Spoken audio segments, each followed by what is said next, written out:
శివంగి ఎవరై దొరసాని కౌజు పిట్టలాగుంది. రేయ్ కౌజు గివ్జు అన్నట్టు కాళ్ళు ఇరుగుతాయి. వచ్చింది ఎల్లడానికి కాదే, తాను పడ్డానికా? నిన్నోడించి మనువాడ్డానికి. అంత దమ్ముందా నీకు? రేయ్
పారిపోయాడు.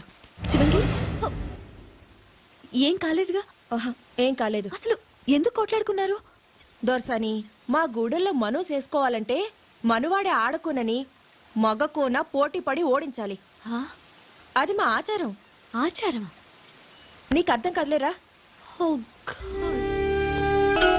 కోకిల కోకిలకు అన్నది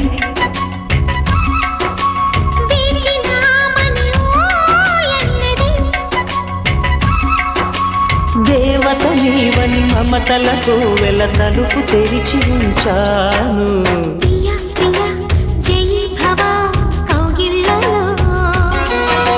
సఖీ సఖీ సుఖీ భవ సందెళ్ళలో